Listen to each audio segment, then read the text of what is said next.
Now solution to engineering mechanics.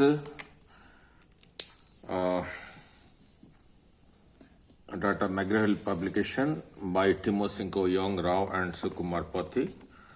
So let us discuss 2.13. This problem 2.13 of problem set 2.1.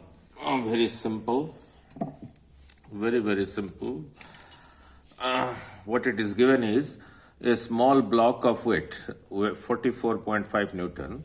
Normally in your school you used to express weight as a W, but it is given in the book Q as Q is representing the weight W. That is same thing as mass into acceleration due to gravity is placed on an inclined plane.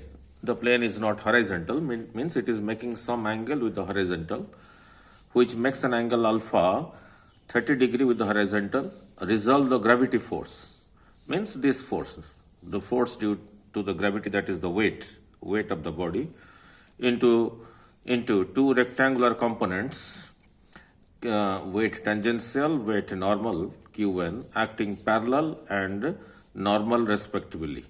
Means this is acting parallel to the inclined plane, this one is acting normal to the plane,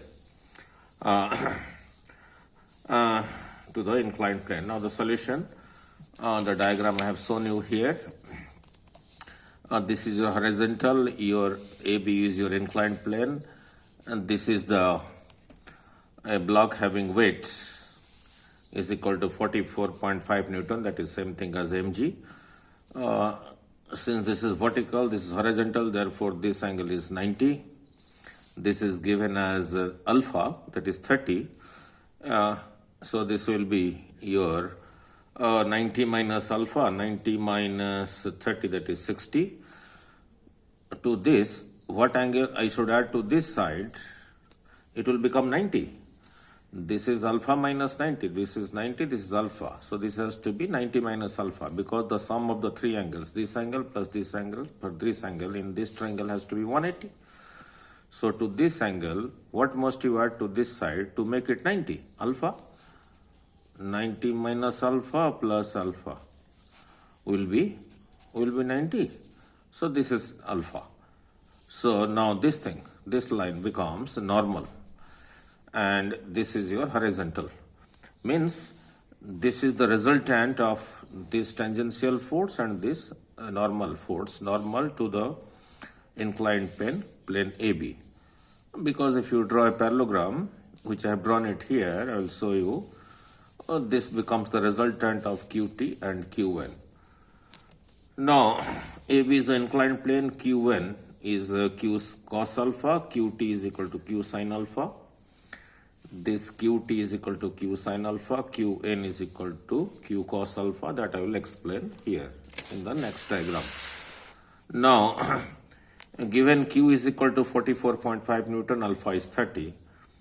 Now look at this diagram. In triangle OBC, angle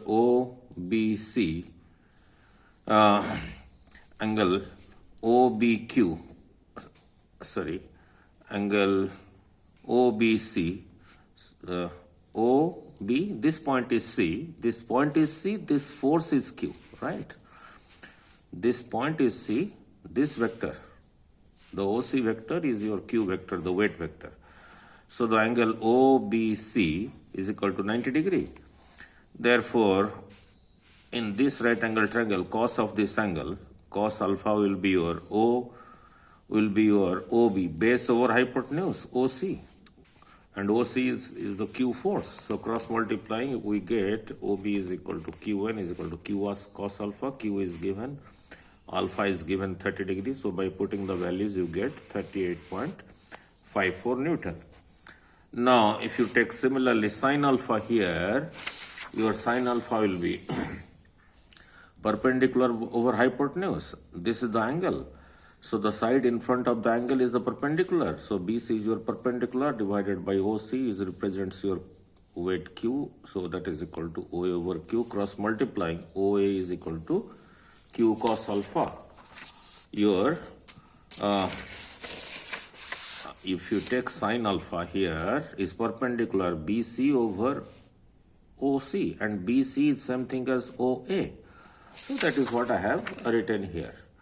BC is same thing as OA, so QT is equal to Q sin alpha. So put the values, you get 22.25 Newton. Now, how this is the resultant?